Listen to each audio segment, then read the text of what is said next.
जय हिंद दोस्तों। आज हम लोग पढ़ने जा रहे हैं टेंस का पास्ट कंटिन्यूअस। पिछले टॉपिक तक हम लोग पास्ट इंडेफिनिट को कंप्लीट किया था और आज हम लोग पढ़ने जा रहे हैं टेंस का टॉपिक पास्ट कंटिन्यूअस। तो ध्यान से देखिएगा वीडियो को लास्ट तक। पास्ट कंटिन्यूअस को कंप्लीटली हम लोग कंप्लीट करने वाले हैं, तो वीडियो में अगर आप बने रहते हैं लास्ट तक तो आपका कोई भी डाउट बचा नहीं रहेगा, सब कुछ क्लियर हो जाएगा। तो चलिए जानते हैं चीजों को कि पास्ट कंटिन्यूअस क्या है, इसका पहचान क्या है, इसका एग्जाम्पल क्या होता है, इसका स्ट्रक्चर क्या होता है। Each and everything which is related to past continuous we will know each and everything. सब कुछ हम लोग जानेंगे पास्ट कंटिन्यूअस के बारे में। फॉर्मेट हमारा वही सेम होगा जैसा कि हमने टेंस के पिछले टॉपिक को जाना था। जैसे present continuous, indefinite, perfect and perfect continuous, in the same way past indefinite और पास्ट कंटिन्यूअस को भी हम जानेंगे। अच्छा, एक चीज पास्ट कंटिन्यूअस में सबसे पहले हम क्या पढ़ाएंगे आपको पता ही है। जैसा कि हमने प्रेजेंट इंडेफिनिट, प्रेजेंट कंटिन्यूअस में जाना था, ठीक उसी प्रकार से पास्ट कंटिन्यूअस में भी हम वही चीज जानेंगे। मतलब सबसे पहले हम चीजों को जो जानेंगे वो हमारा पहचान होगा। पहचान का मतलब क्या होता है जी? तो पहचान का मतलब होता है कि ये जो पास्ट कंटिन्यूअस है ना, हम कैसे जानेंगे कि कोई सेंटेंस हमारा पास्ट कंटिन्यूअस से बिलोंग करता है, तो उसका कुछ पहचान है। और पहचान में एक बात आप ध्यान रखिएगा कि कुछ भी हो उसमें एक चीज का होना तय है, क्रिया का होना तय है। आप प्रेजेंट इंडेफिनिट में भी देखे थे क्रिया था, प्रेजेंट कंटिन्यूअस में, प्रेजेंट परफेक्ट में भी, हर चीज में, हर टॉपिक में आपने देखा था कि क्रिया है। क्रिया के लिए आपको चिंता नहीं करना है, ये होगा ही होगा। ठीक। दूसरा, ये प्रेजेंट था तो प्रेजेंट में है था, यहाँ पे पास्ट है यहाँ पे था होगा। मतलब क्रिया और था का होना निश्चित है। और कंटिन्यूअस के लिए आपको पता है कि प्रेजेंट कंटिन्यूअस में हम कंटिन्यूअस के लिए क्या यूज किए थे? रहा। In the same way past continuous में हम कंटिन्यूअस के लिए रहा का यूज करेंगे। तो क्रिया तो हर एक पहचान में लगता है, ये आपको पता ही है, लगा देंगे। ये कंटिन्यूअस का मतलब क्या होता है? रहा, ये भी लगा देंगे। और पास्ट का मतलब था होता है, ये भी हम लगा देंगे। मतलब पहचान हमारा हो गया क्रिया प्लस रहा था। क्रिया लगाएंगे, उसके बाद कंटिन्यूअस का रहा और फिर पास्ट का था, उल्टा होकर के आएंगे। क्रिया लिख करके उल्टा होते हुए आएंगे, क्रिया का रहा, कंटिन्यूअस का रहा और पास्ट का था लगा देंगे। तो इस प्रकार से हमारा जो पास्ट कंटिन्यूअस का पहचान बनेगा क्रिया प्लस रहा था बनेगा। चलिए, अगर हमारा पहचान क्रिया प्लस रहा था हो गया, तो इसी से हम एग्जाम्पल बनाएंगे। एग्जाम्पल ऐसा होना चाहिए जिसमें क्रिया भी हो, रहा भी हो, था भी हो, तो हमको समझना है कि वो पास्ट कंटिन्यूअस होगा। एकदम सिंपल सा इंटरनेशनल वाला लेकर के आते हैं। राम आम खा रहा था, ये हमारा एक नंबर का ट्रांसलेशन है। आपको पता है कि अगर एक नंबर ये ट्रांसलेशन बन गया तो दो नंबर क्या बनेगा? इसी का नेगेटिव बनेगा। राम आम नहीं खा रहा था, इसको हम नहीं बनाएंगे, आप समझ जाइएगा। फिर तीन नंबर में क्या होगा? तो जैसे पहला और दूसरा सेम होता है, ठीक उसी प्रकार से तीसरा और चौथा हमारा सेम होता है, क्योंकि तीसरा और चौथा क्या से शुरू होगा? क्या राम आम खा रहा था, और चौथा बनेगा क्या राम आम नहीं खा रहा था। ठीक उसी प्रकार से पांचवा और छठा का यदि हम बात करेंगे तो राम से ही बात शुरू होगा, बीच में क्यों लगा देंगे? राम क्यों आम खा रहा था, और छठा बन जाएगा राम क्यों आम नहीं खा रहा था। तो इस प्रकार से हम पहचान देख लिए और इसी के आधार पे 6 हमारा एग्जाम्पल बन के रेडी हो गया। अब अगर हमारा एग्जाम्पल बन गया तो इसी 6 ट्रांसलेशन को हमको चेंज करना है इंग्लिश में। अब चीजों को अगर हमको इंग्लिश में चेंज करना है तो डायरेक्ट तो हम चेंज कर नहीं सकते हैं, इसके लिए हमें स्ट्रक्चर चाहिए, जिसको हम फार्मूला भी कह सकते हैं, स्ट्रक्चर भी कह सकते हैं। तो स्ट्रक्चर हमारा एक नंबर में क्या होगा जरा देखा जाए। सब्जेक्ट प्लस वाज या verb plus verb four plus object plus extension, एक नंबर स्ट्रक्चर होगा हमारा। दो नंबर स्ट्रक्चर क्या होगा? सब्जेक्ट प्लस वाज या verb plus not plus verb four plus object plus extension, ये हमारा दो नंबर हो गया। तीन नंबर स्ट्रक्चर देखा जाए और चार नंबर भी देखा जाए। वाज या verb plus subject plus verb plus object plus extension, ये 3 नंबर होगा। 4 नंबर क्या होगा? वाज या verb plus subject plus not plus verb 4 plus object plus extension, ये 4 नंबर होगा। 5 नंबर और 6 नंबर हमारा सेम होगा। क्यों सेम होगा? क्योंकि बात हमारा क्वेश्चन वर्ड से स्टार्ट होगा। तो क्वेश्चन वर्ड हमारा बात स्टार्ट होगा वाजविर से, वाजविर plus subject plus verb 4 plus object plus extension, ये हमारा 5 नंबर हुआ।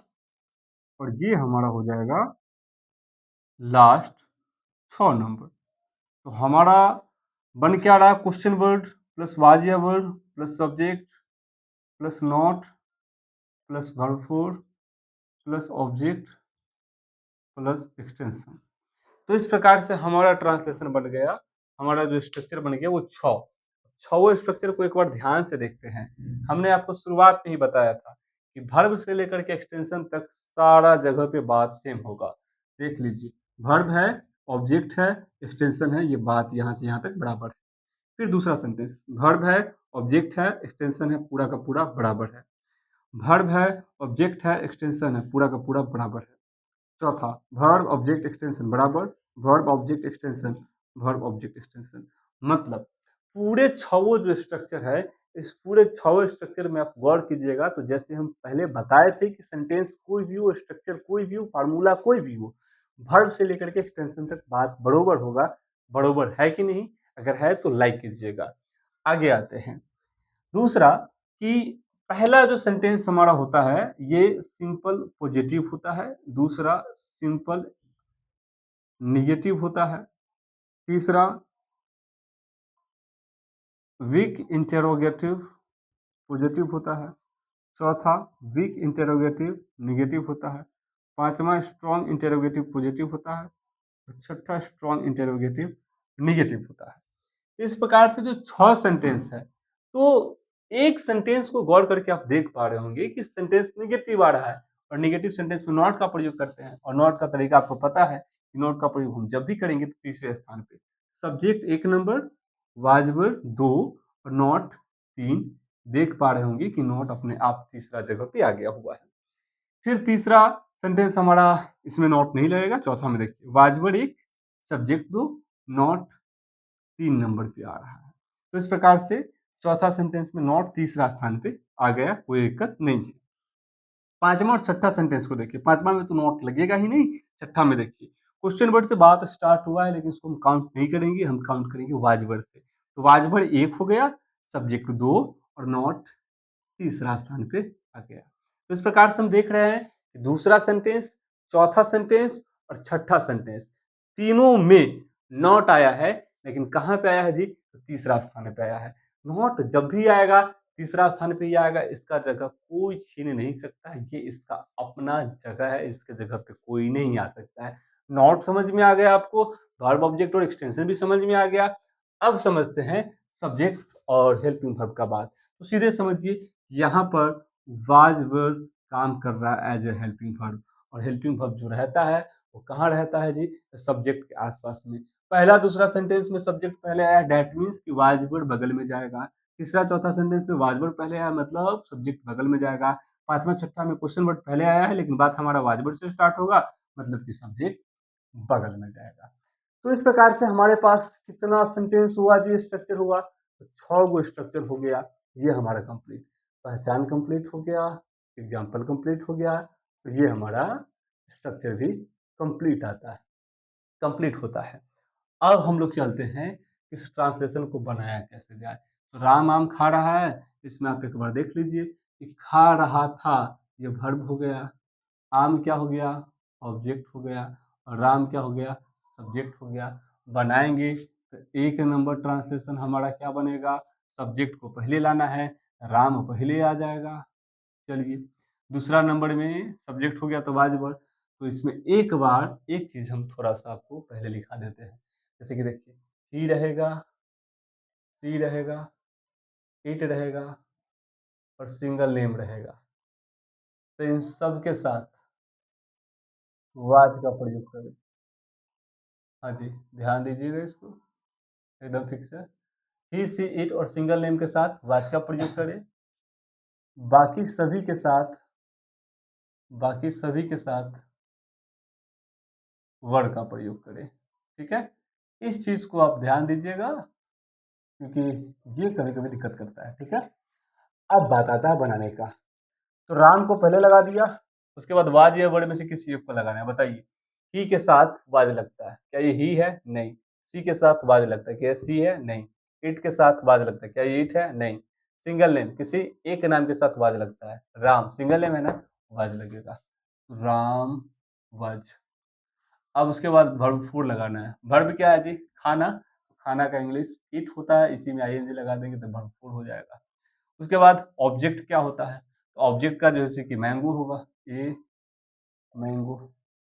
हाँ, उसके बाद इसमें कुछ है नहीं, Ram was eating a mango. एक नंबर हमारा ट्रांसलेशन बन के रेडी हो गया। और आपको पता है कि अगर स्ट्रक्चर में वर्ब से लेकर के एक्सटेंशन तक बात क्लियर होता है तो ट्रांसलेशन में भी वही होगा, वर्ब से लेकर के लास्ट तक सेम होगा। अब इसी में हमको छेड़छाड़ करना है। दूसरा में क्या बनेगा? राम वाज, तीसरा स्थान पे नॉट। जी हाँ, नॉट आएगा।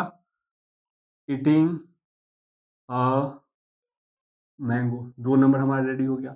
अब जैसे पहला दूसरा सेम होता है बाबू, ठीक उसी प्रकार से हमारा तीसरा और चौथा भी सेम होगा। कैसे? राम राम पहले लगा है पहला दूसरा में, अब वाज पहले आएगा और राम बगल में जाएगा, तो was Ram eating a mango, और तीसरा से लेके छठा तक question mark. Was Ram not eating a mango, ये चौथा हो गया। अब पांचवा और छठा हमारा सेम होगा। क्यों सेम होगा? क्योंकि ये स्ट्रॉन्ग इंटेरोगेटिव है, वाई से लगेगा, वाई से बाद स्टार्ट होगा, लेकिन इसको हम काउंट में नहीं लाएंगे। हमारा काउंट हुआ स्टार्ट वाज से। Was Ram eating a mango, ये हमारा 5 नंबर हुआ। Was Ram not eating a mango, ये हमारा 6 नंबर हुआ। तो इस प्रकार से हमारा पहचान रहा, एग्जाम्पल रहा, स्ट्रक्चर रहा, और स्ट्रक्चर के सहायता से ये ट्रांसलेशन बना। तो ऐसे ही आपको क्लियर करना है वीडियो को, एक बार नहीं, 2 बार नहीं, जितना बार में आपको समझ में नहीं आता उतना बार तब तक आप वीडियो को देखते रहिए, 1 बार करके, 2 बार करके, ताकि आपको समझ में सारा का चीज़ सारा आ जाए। वैसे मुझे ऐसा लगता है कि अगर आप शिद्दत से लगातार चीज़ों को देख रहे होंगे तो ज़्यादा आपको समझने की ज़रूरत भी नहीं है, आसानी से एक ही बार में पूरा समझ में आ जाता होगा। तो अगर ऐसा आपको लग रहा है वीडियो को लाइक कीजिएगा और आगे बढ़ाइएगा, शेयर कीजिएगा। हमें ऐसा देखने को मिल रहा है कि वीडियो का रीच उतना खास नहीं जा रहा है। आप लोग थोड़ा सपोर्ट कीजिए, लाइक कीजिए। अगर हम मेहनत कर रहे हैं, हमारा पढ़ाई आपको बढ़िया लग रहा है, तो लाइक ज़रूर कीजिएगा ताकि हमारा वीडियो अगले पर्सन तक, नेक्स्ट पर्सन तक पहुँच सके। तो यही सारा कुछ है। पास्ट कंटिन्यूअस को हमने कंप्लीट कर लिया है। अब हम लोग पढ़ेंगे पास्ट परफेक्ट, और इसके लिए हम लोग नया वीडियो लाएँगे कल के वीडियो में। कल के लेक्चर में बात करेंगे पास्ट परफेक्ट। आप लोगों ने वीडियो को लास्ट तक देखा, इसके लिए बहुत बहुत धन्यवाद, और इंतजार कीजिए नेक्स्ट वीडियो का। धन्यवाद, मिलते हैं।